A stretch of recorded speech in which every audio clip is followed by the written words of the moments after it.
I don't know is not a good reason. I don't know is, or I didn't know is not a good excuse.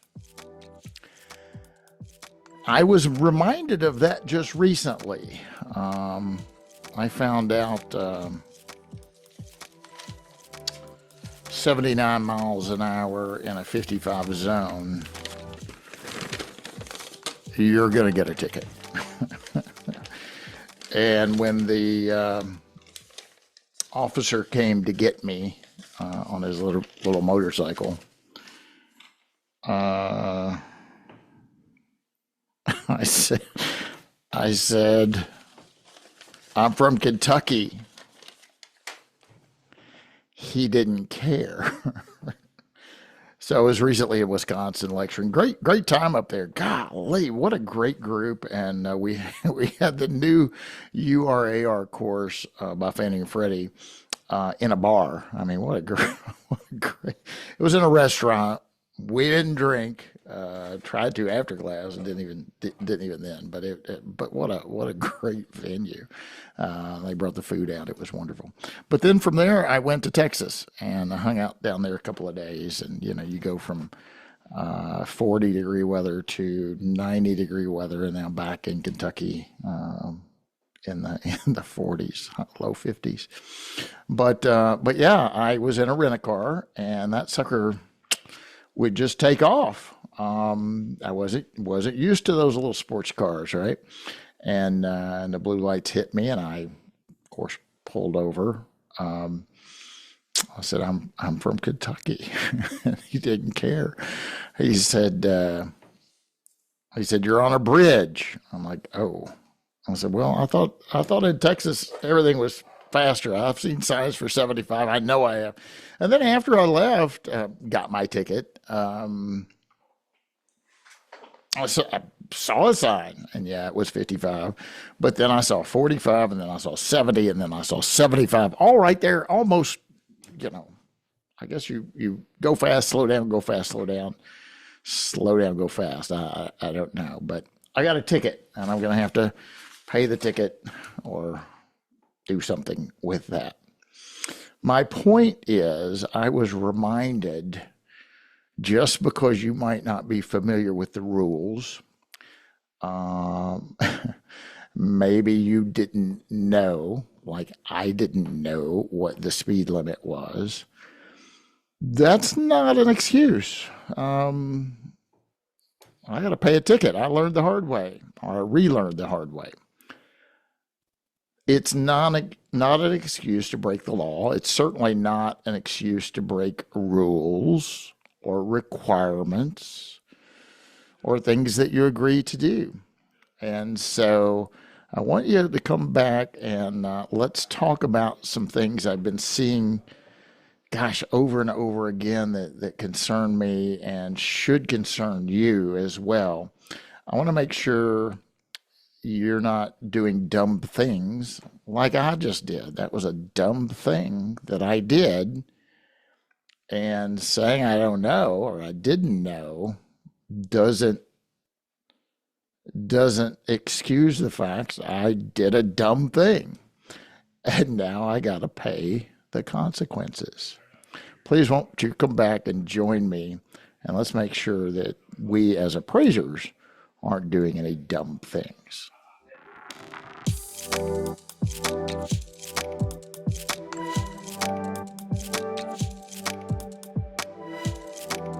Hi, this is Bryan Reynolds. You're listening to the Appraisal Update Podcast, brought to you as always by the great folks over at Appraiser eLearning.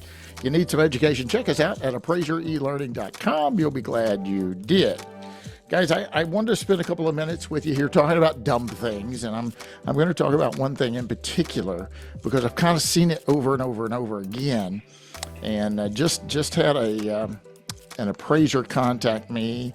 They have a complaint filed against them, and we walk through it a little bit.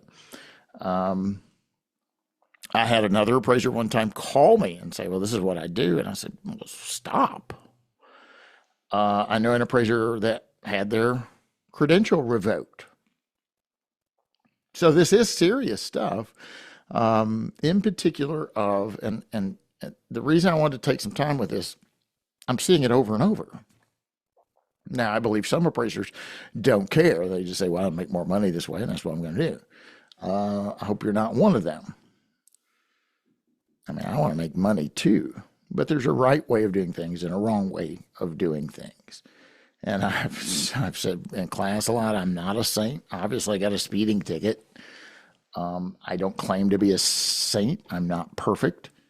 I tell folks, I'm not a saint. Ask my ex-wife. But when it comes to my appraisal practice, I try to always do the right thing. I like to sleep at night.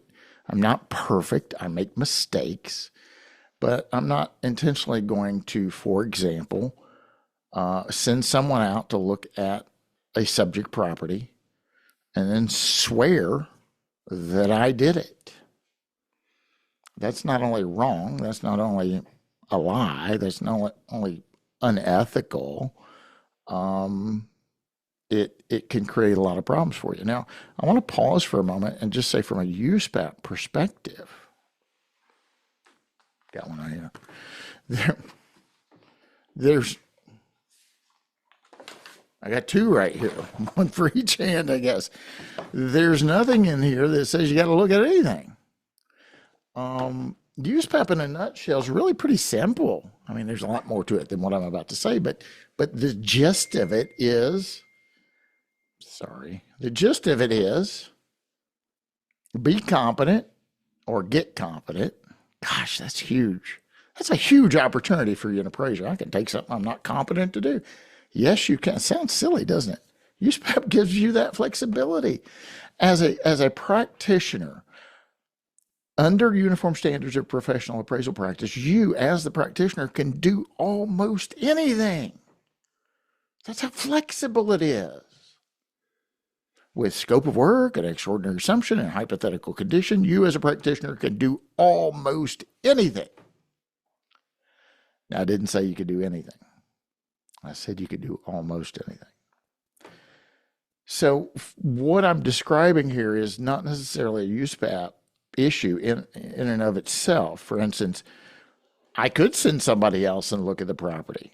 I just can't say I was there if I wasn't there. I would just have to say such and such looked at, Andy went and looked at the property. We just did one. Andy went and looked at the property.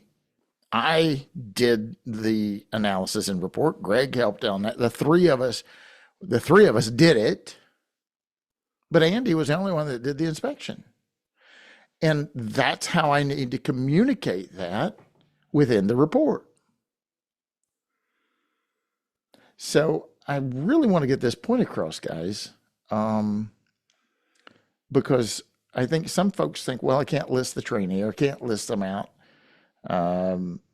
unless they do everything. So I'm not going to put them in, but I'm going to put a statement over here. Well, if you do that, you've totally. Let me show you what I'm talking about. All right. So on the screen here, I'm going to share with you, and if you're listening, I get it. But if you go over to YouTube and check us out, you can actually see the images that I share. So I would encourage you to jump over to YouTube, search Appraiser eLearning, and you can actually see these illustrations that I put up on the screen behind me, beside me, wherever it is. I don't know what's happening here. But you can see this is the current report format you use. Typically, most residential appraisers in the country, certainly if you're doing a mortgage finance transaction, Fannie Mae, Freddie Mac both require this most of the time. FHA is a VA as well, USDA. So if you're appraising one of those, you're using this Uniform Residential Appraisal Report form. And it's pre-printed. And, the problem with pre-printed forms are they're pre-printed. So let's look at the language here for a minute, okay? And if we go to this page that has the scope of work, this is saying the appraiser, right? That's the appraiser, not the supervisory appraiser, the appraiser. The appraiser, at a minimum, must perform a complete visual inspection of the interior and exterior areas of the subject property. I'm just going to stop right there. You as the appraiser, you as the one signing this as appraiser, on the left-hand side right here on page 6, if your signature goes here, ladies and gentlemen, you have to have went out and looked at that property. You've done the appraisal observation or inspection, whatever you want to call it. Otherwise, don't sign there. You're lying. You're misrepresenting what happened. I think up here, if we go all the way back, scrolling, guys, if you're listening in your car, on page 2, it says this appraisal is made. Let's say you say as is, or it doesn't matter what you say. Subject to, I don't care which one you check. Okay. The appraisal is made as is, subject to the repairs, or subject to the following inspection based on an extraordinary assumption that the conditions or deficiencies don't require repair. But down here, it says, based upon a complete visual inspection of the interior and exterior of the subject property, you as the appraiser, right, it's also subject to the appraiser certification. So let's go to the appraisal certification. So there you said you did an interior and exterior. Here, scope of works is you performed an interior and exterior. And if you go to your, oops, I passed it up here. If you go to your certification, your certification is going to say, item number 2, I performed a complete visual inspection of the interior and exterior of the subject property. 3 times you said that you went and looked at the interior and exterior if you sign as the appraiser. Period. Well, Bryan, my trainee goes out there and does it, and I sign here, but I put a little statement somewhere else that I didn't do it, that they did it. Okay, well, at best, now you contradicted yourself. In fact, you told on yourself. You told on yourself that you didn't do what you swore you did. Please don't do that. If you don't go look at that property, you're going to have the individual that looked at it sign here on the left as the appraiser, and you are going to sign over on the right as the supervisory appraiser. If you send someone else out, they're to sign here and you're to sign here. And if they sign here, really, they need to be doing the entire process, and you supervise that process. Now, guys, moving forward, we may not have quite the issue.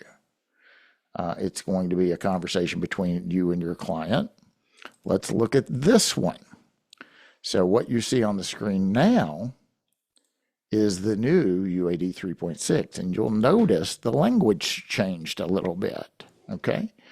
The appraiser must, at a minimum, obtain and review adequate and reliable information for the subject property. It doesn't say one word about you as the appraiser doing an interior and exterior inspection.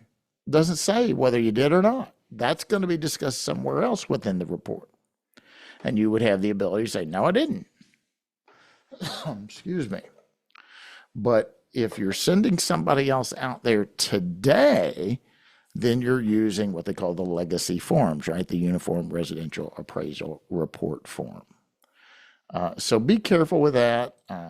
Saying I didn't know, or this is how I was taught, or I thought I could do that. That's not going to keep you out of hot water, I promise you. So be sure you're being very, very careful with that.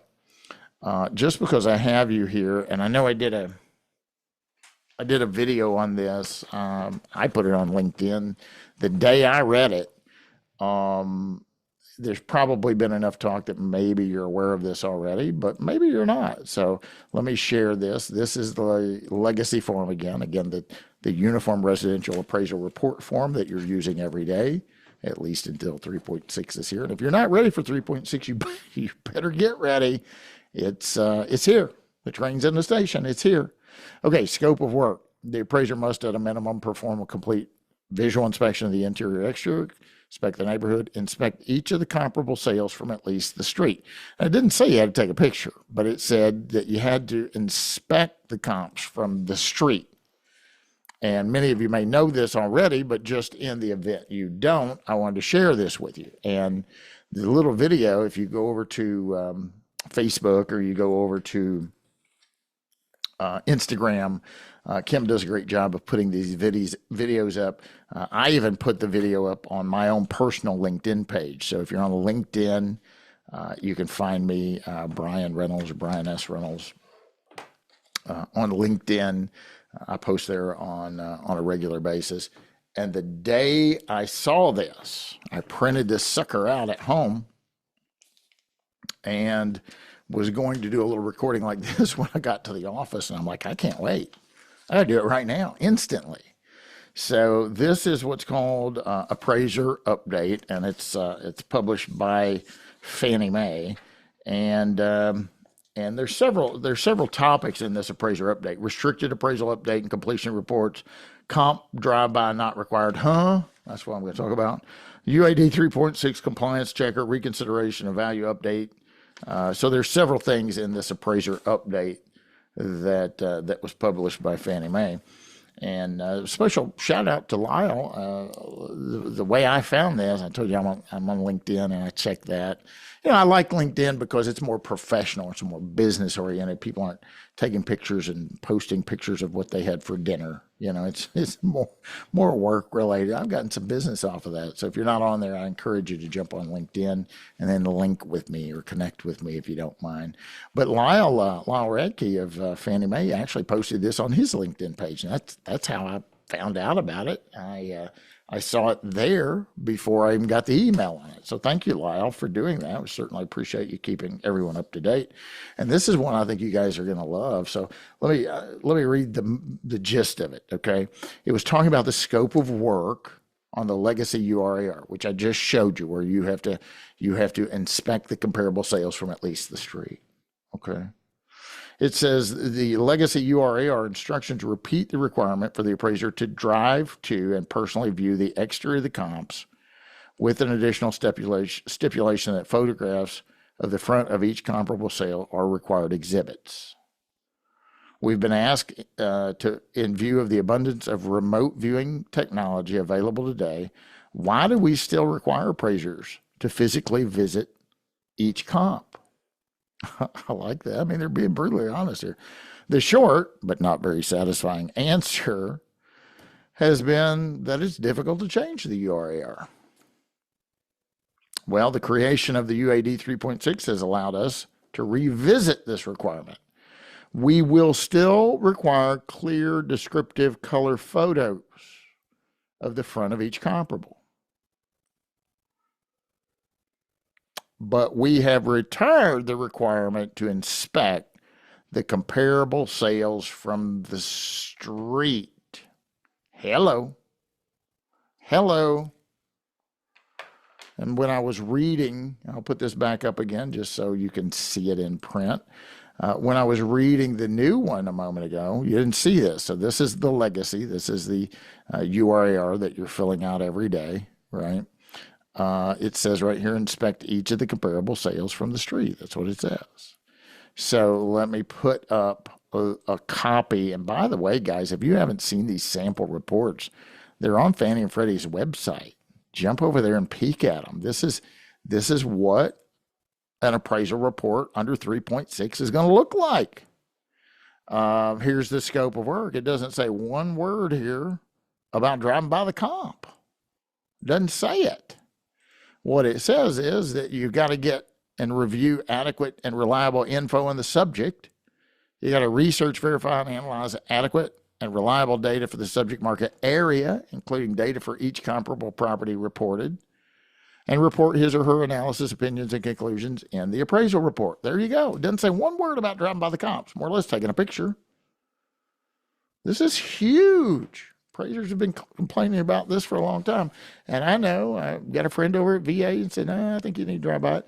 I get it. There are reasons why you should look at that. It's not just going by and taking a picture.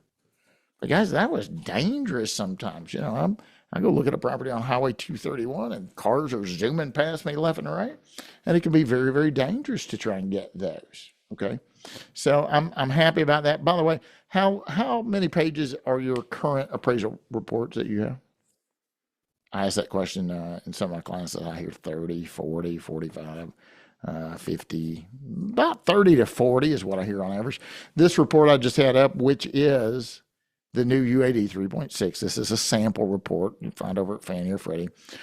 It's 23 pages. So it's smaller, not as big of a report of what many of you are doing today. A little bit smaller. So I would encourage you to do some research. You can go to either GSE's website and see these sample reports and try and increase your knowledge on this, because guys, I'm telling you, after the first of the year, I don't think it's going to make it to November of 26. I really don't. I hope it does. Maybe we can sell a little bit more education, but I don't think it will. I think these new lenders are going to, or the lenders are going to start using this new legacy, the new UAD 3.6, and the legacy is going to go out the window as far as the reporting goes, right? So I really believe that. I don't think it'll be November of 26. I think it'll be much sooner. I don't know if it'll make it till summer. I think by the end of spring that all these lenders are going to be using the new delivery system, the new reporting requirement, So educate yourself, get on the bandwagon, get mobile, for crying out loud. Just had a class, ask them, still 30% mobile, 70%, 60 to 70% on with regularity. Don't use any mobile technology. I can't encourage you that enough. Finally, one last thing. When I made this announcement, or echoed Fannie Mae's announcement and applauded them, you don't have to drive by the comp. Of course, you always have those appraisers. Oh, well, can I do that now? Can I stop doing that? No, you can't. The pre-printed scope of work says you did it. The pre-printed scope of work says if you're signing as appraiser on the left, you're the one that went and looked at the subject properties. So you got to do it. I'll just tell you what I do. Right now, I saw Kelsey walk out just now, waved at me. She's going to look at a house. I don't have to go. I don't know if I guess it's a conventional transaction or it's not a transaction at all. It might be for a property owner. Got a review right here to do one. The address, it's a narrative report. It's in Dropbox. Got to look over that one. I didn't go that. I just did a commercial report. I didn't go look at that. Okay. I do go look at property. So let me give you a situation. In fact, Molly said, are you available for an FHA tomorrow afternoon? I said, check my calendar. I don't think I have anything. It's FHA. I have to look at it. I don't have a choice. I have to look in the edit. I have to look in the crawl space. Yes, Kelsey can go with me. Yes, Kelsey can do all the work, most of the work. Okay. But I have to physically go to that property and look at it. I know one person said one time, well, I'm an FHA appraiser and this other person's an FHA appraiser, and so I'm sending out. No, you can't do that. VA's got that, where you can have someone else go, but you're still letting your client know that. You're letting them know. You can't say that you looked at something if you didn't. And just saying, well, Bryan, I didn't know that. I didn't know that.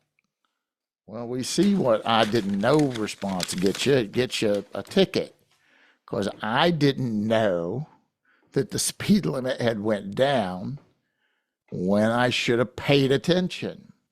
So pay attention. I don't know, or I didn't know that, or I didn't remember that doesn't work. It was a nice reminder for me. Hopefully this is a nice reminder for you to not do dumb things. Don't do dumb things like the dumb thing I just did. I hope you're doing well. I hope you're staying safe. Hope you're making some money and taking a few minutes here and there to just enjoy life. Until next time, I'm your host, Bryan Reynolds. Don't do dumb things. Happy appraising. The Appraisal Update podcast is brought to you by Appraiser eLearning.